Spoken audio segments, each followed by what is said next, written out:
morning, everyone. This is the day we have been given. Let us rejoice and be glad in it. My name is Sherry Nidasitko. I am part of the Parish Committee, coming to you from sunny, slightly warmer Arizona this morning. So for those of you who are enjoying the snow, I'm enjoying a little bit of spring, but I'm happy to be with you all this morning. I'd especially like to welcome any newcomers that we have with us today. There's a link for you in the chat if you would like to fill that out so that you could get in touch with us and also get information and updates from the church. We send out emails and newsletters so that you can get updates about what's coming up in church. But also we encourage you, if you would like today, to just introduce yourselves already in the chat and we'd be happy to chat with you along the way, along the service today. We'd also like to invite everyone to stay for coffee and conversation, or coffee from your home, after service. We'll break into small groups for this coffee hour so that we can allow for having some conversation and connection. I'd also like to especially thank to Michael Feeney and Carrie Borowski for being our tech and Zoom folks today. They do such an amazing job to make the service very smooth. And if anyone is ever interested in trying to take on that role or help out or learn how to do those things, we were happy to have extra volunteers to help with that as well. We have a special request for today.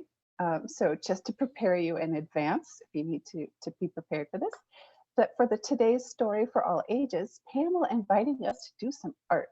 So please try to have a blank piece of paper and a pencil or a crayon or a magic marker, whatever you decide you'd like to use, because I think we're going to do something special a little bit later on. We have a number of things on our calendar for the week. And especially today, I would like to highlight the UU Mass Action 15th anniversary celebration. This is a celebration for the shared work of justice in Massachusetts. We are part of the sponsoring congregations for this, so we look forward to perhaps seeing some of you there for that. And I think that for today ends our announcements.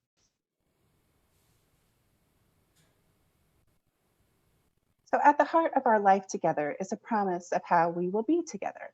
Our covenant expresses this promise, and we say it every week to recommit ourselves to live together in love. Let's say it together. Love is the spirit of this church, and service is its law. This is our great covenant, to dwell together in peace, to cherish the living earth, to seek truth and love, and to help one another.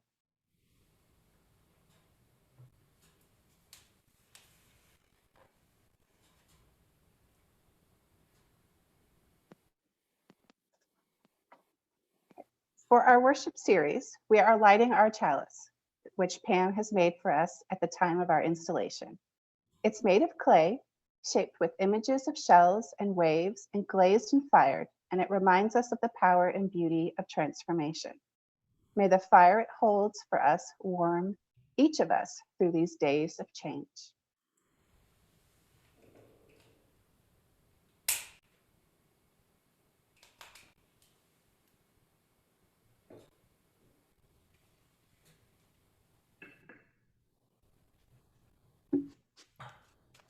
The chalice is lit at First Parish. I invite you, wherever you are, if you have a candle handy, to light your candle and to put in our chat where you are lighting it.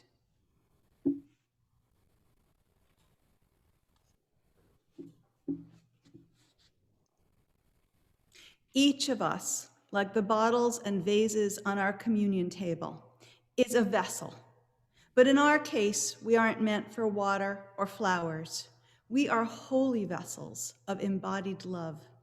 And while we are still and always will be holy, we are not all whole right now.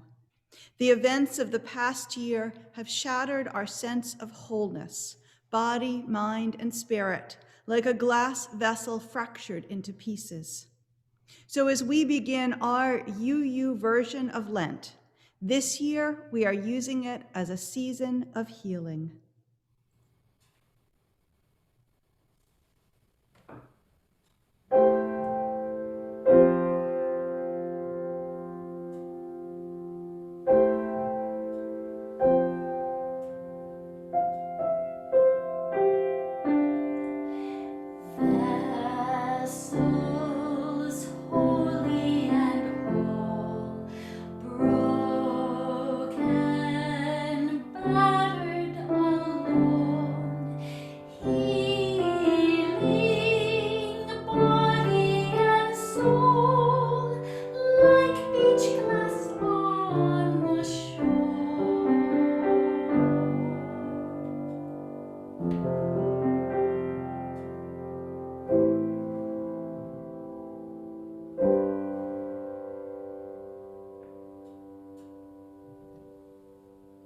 Beach glass begins as something whole and yet discarded.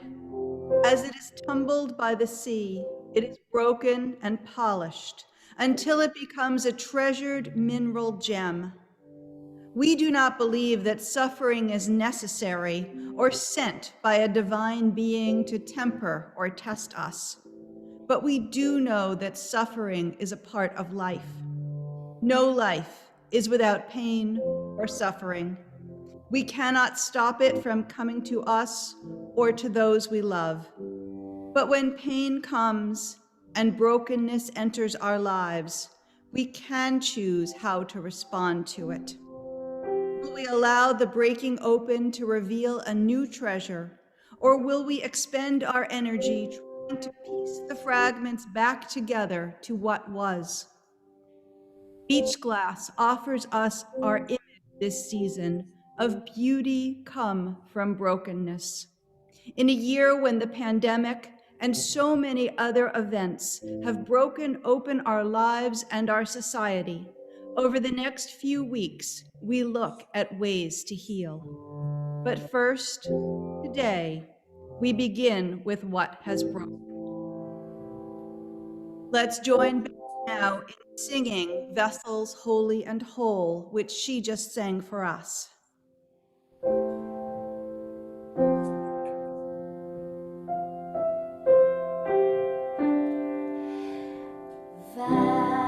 Vessels holy and whole, broken, battered, alone, healing body and soul, like beach glass on the shore. Vessels holy and whole, broken, battered, alone, healing body and soul, like beach glass on the shore.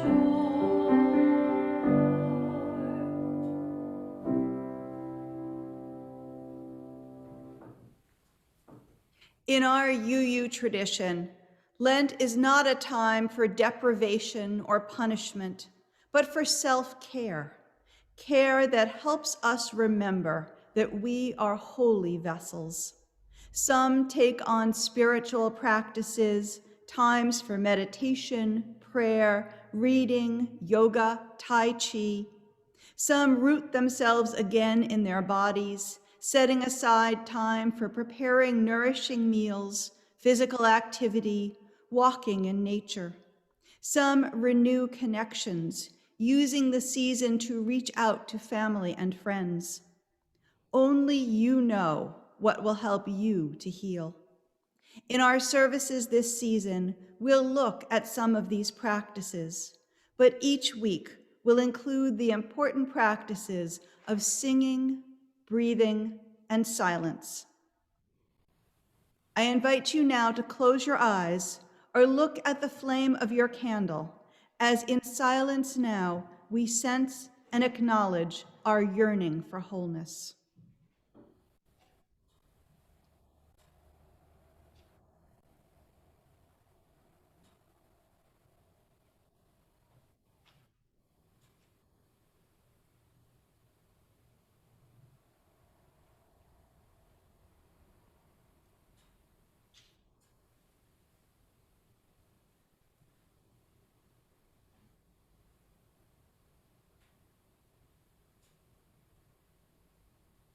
With your eyes closed, I invite you to feel a warmth begin to arise within the core of your body. Imagine a warm orb of light deep within you.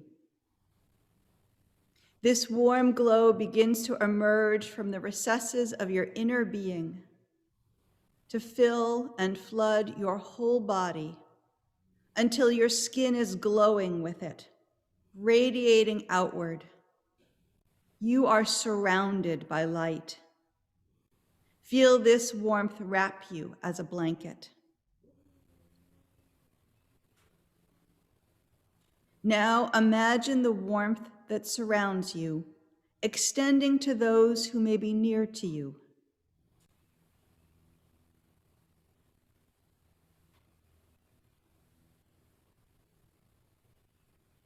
Imagine it extending beyond your walls to your neighborhood,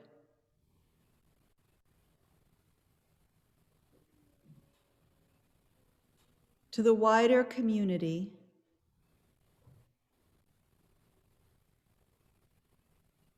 and seeing it spread like the light of the rising sun. Let it expand to all the world.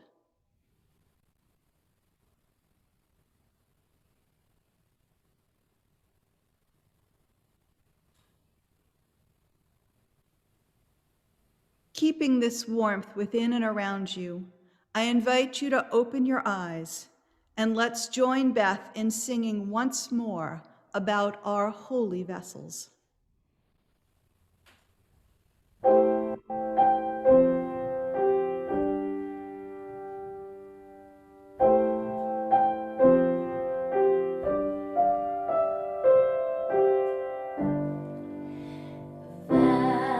Vessels holy and old, broken, battered and worn, healing body and soul, like beach grass on the shore.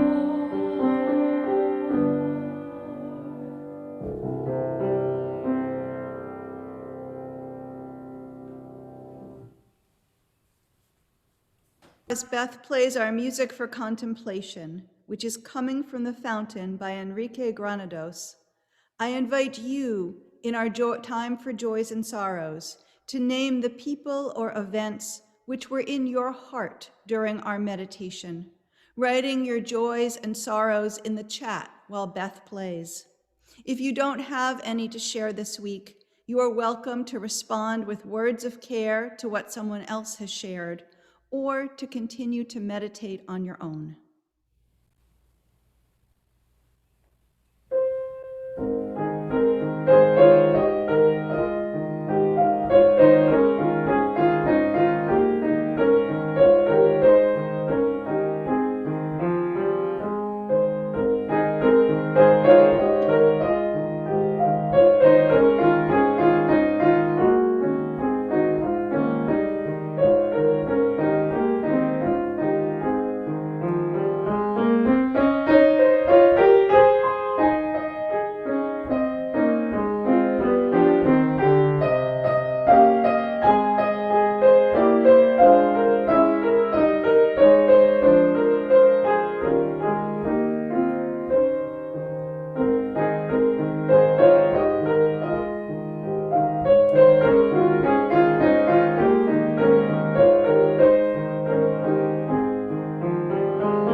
May love abound.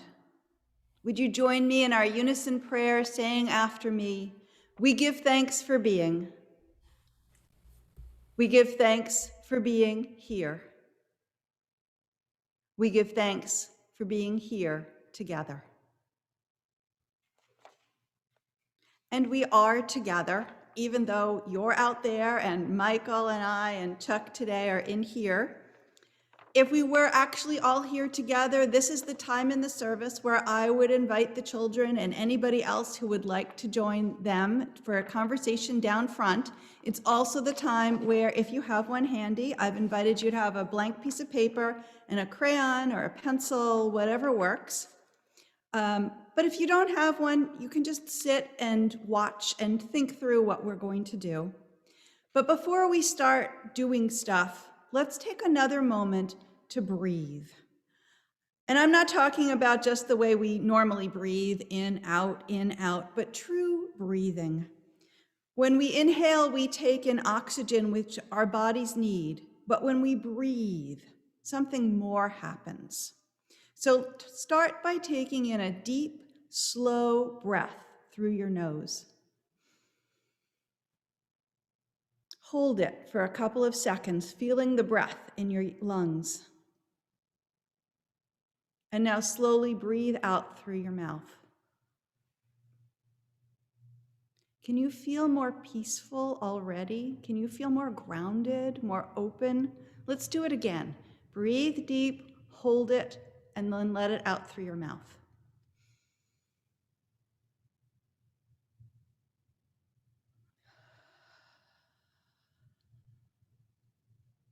We need to breathe like that after the year we've had.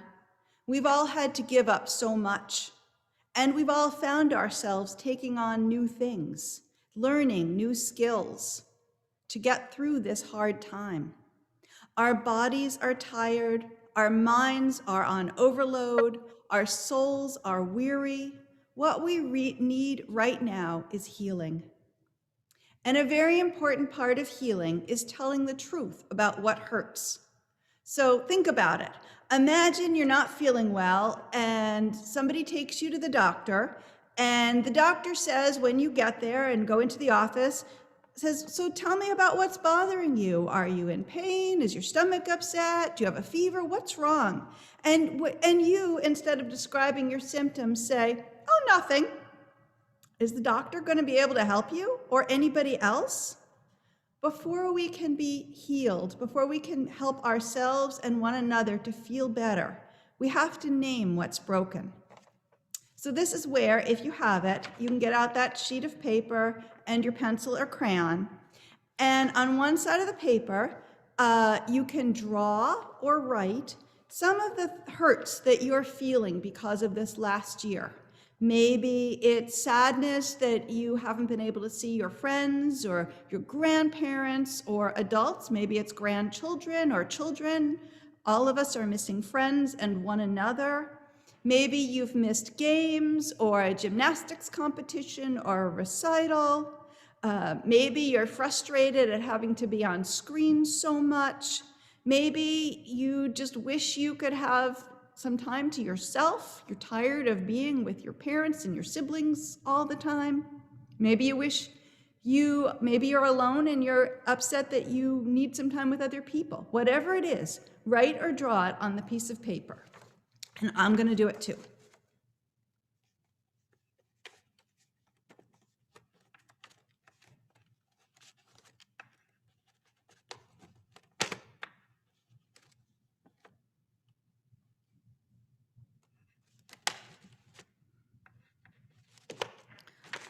Okay, and you can continue this. You can come back to it if you want. But I know I'm ready to move on from the hurts that I wrote. Are you ready, I think, to move on from yours? So what if we just scribbled them out? I'm going to scribble out missing friends, missing family, being on Zoom so much, missing all of you at church. You can scribble out yours, or if you have a pencil, maybe try to erase it. Did that work? Did it make these feelings go away? Not really. I mean, I can still see what I wrote. And if you scribbled, you can probably see what you wrote. And even if you erased it, you can still see the shadows of it. It's still there. We can't pretend this year and what we've lost and missed hasn't happened. So let's try something else. What if we crumple it up and toss it on the ground? I still can't really bend after my surgery, but you toss it on the ground and I'm pretending to toss mine on the ground. Did that get rid of it? Now there's just paper on the floor. So that didn't help. So let's try something else. Maybe pick up your paper and open it out. And let's tear up the hurts. Rip it in half. Goodbye, all gone. Did that make a difference? No, they're still there. So all these ways of pretending that we could toss them away or scribble them away or rip them away, that doesn't get rid of them. And our hurts aren't just words on paper, they're real. Healing them isn't easy. But we today have made the first step. We've put on paper what's been making us sad, angry, and frustrated. And over the next few weeks, we'll be talking about more ways that we can feel better. But for now, please keep your paper, both these halves, and bring it back next Sunday for our service, because we're going to come back to this. But let's close with more deep breaths, because that is the basis of the ways that we can feel better. We breathe. So let's take some of those deep breaths again. In, holding, breathing out.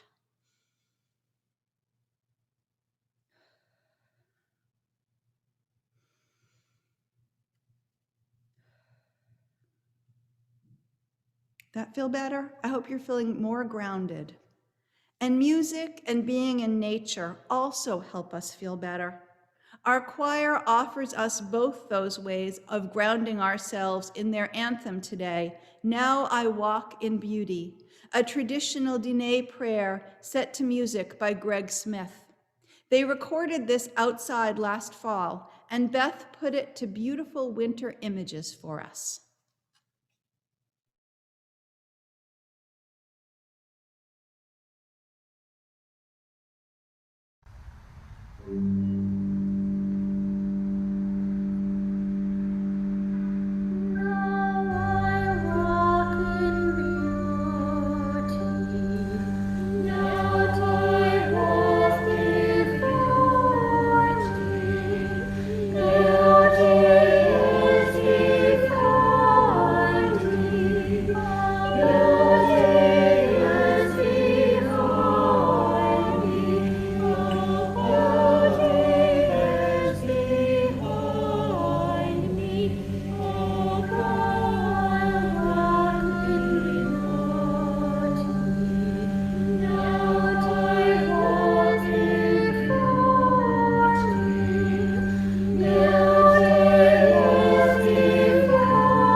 Thank you, Beth and choir. That was beautiful.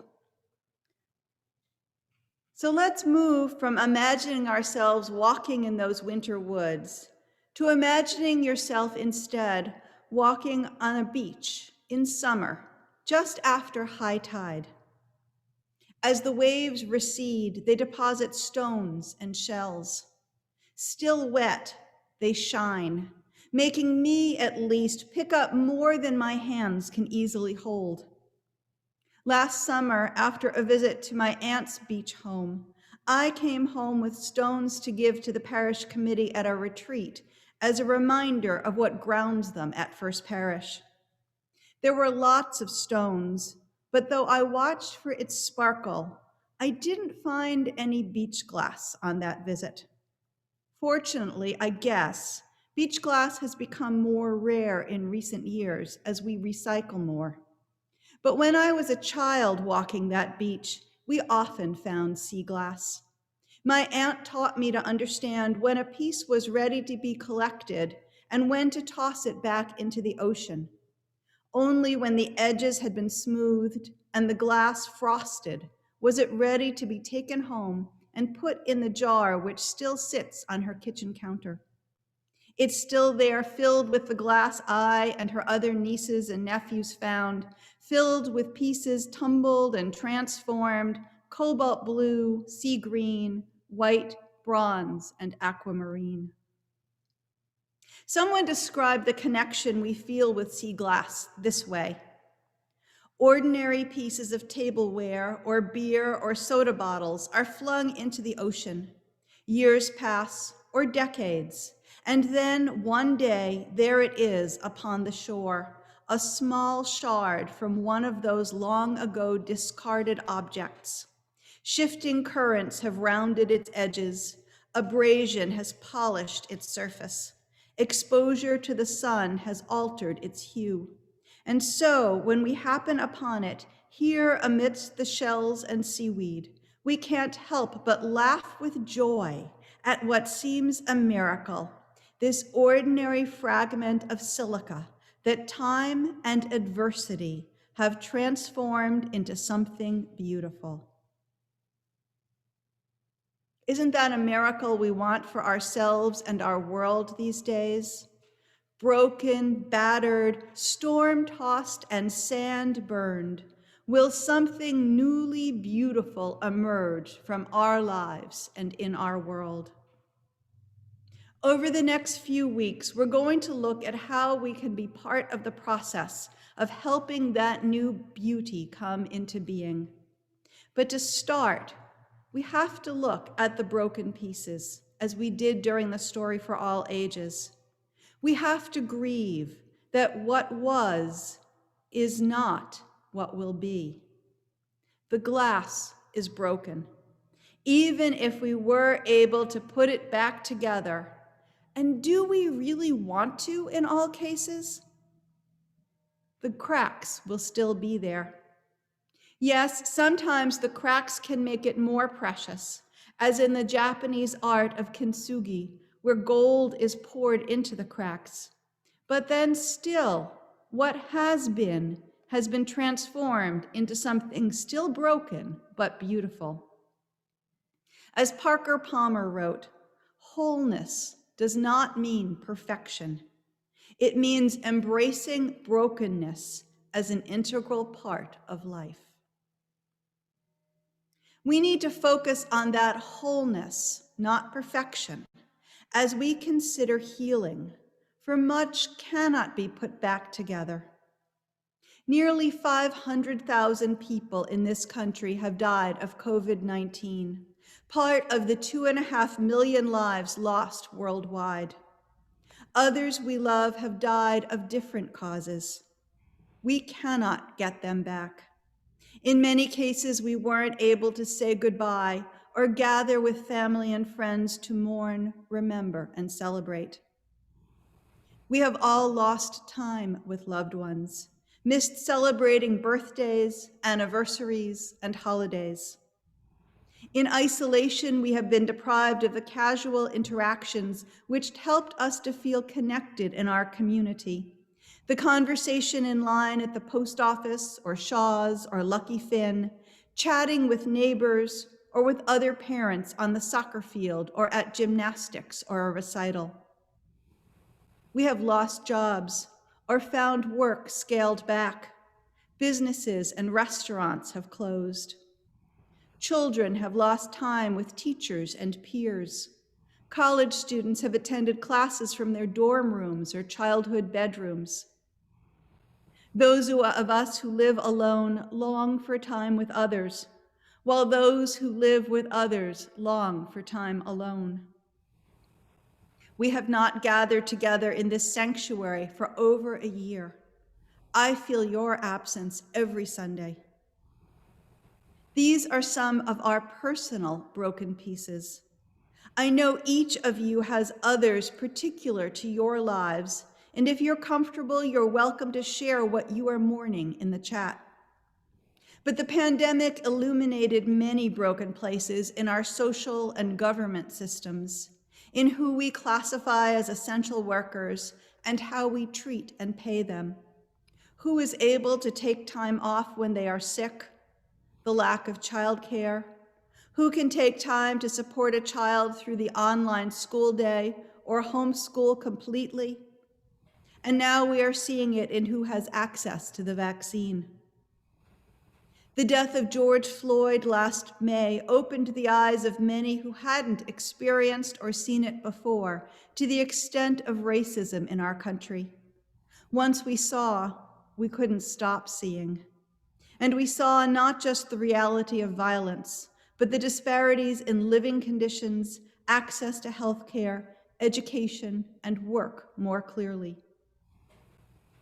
Fires in Australia a year ago, and in California again this summer, so many hurricanes that they ran out of letters of the alphabet to name them, freezing temperatures and snow in Texas, and strange weather patterns here kept the climate crisis before us. The lies following the presidential election, the attack on the Capitol, and the impeachment verdict showed us how fragile our practice of democracy is. Seeing all this is a heavy weight of pain.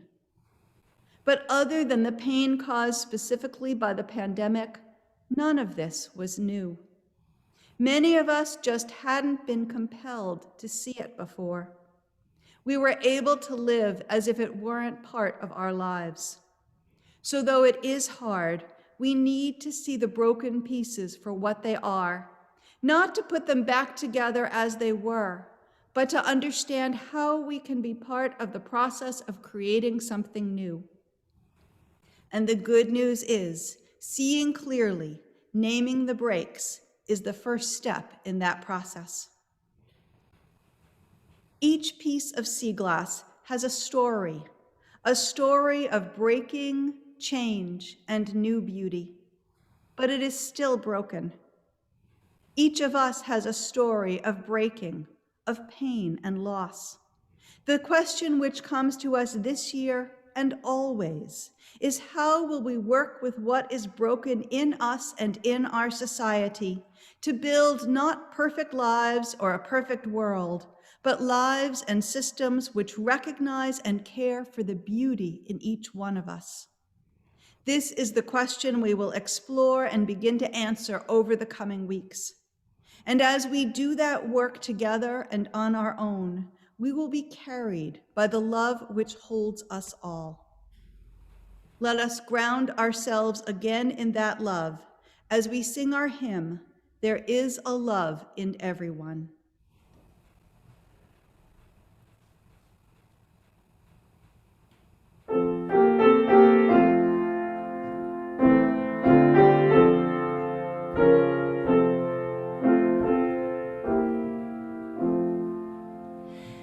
There is a love in everyone to make the wounded whole.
Each week in this series, we'll close with a ritual action which can help to ground you in the coming week.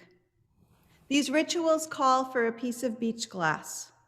If you don't have any and would like some, I will put some out on the front steps of the church as I leave today, and you're welcome to come by and take a few pieces for each person in your household. We'll probably take it in tomorrow because I think it's supposed to rain, but then we'll put it out again during the week. So if you come by and don't find it, message me. So if you have a piece of beach glass at home, I invite you to hold it. And if you don't, we're going to put a slide up now so that you can imagine that you're holding a piece of beach glass.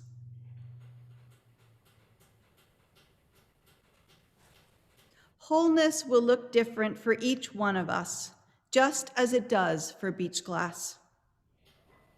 Focus on the beach glass in your hand, or choose one of the pieces on the slide as if it were your piece. Notice the worn edges and the color. Feel the texture and thickness. Examine it as unique, which of course it is. Then shift your thinking to your own rough edges. What broken edges in your own life need help? What will you do in the coming weeks to focus on healing of body, mind, and spirit? Take a moment to think on this, and when you are ready, enclose your beach glass, real or imaginary, in your hand and hold it to your heart, breathing deeply and inviting the Spirit to breathe through you over the next 6 weeks. Keep your piece of beach glass nearby, perhaps on your desk or your nightstand or in your pocket, where you can feel it regularly this week.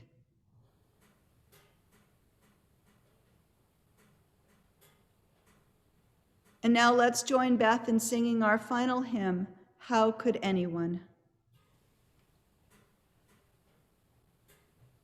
How Could Anyone by Libby, Roderick.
One way to sum up our work as a church is that we are here to help each of us see our own beauty and the beauty of every other person.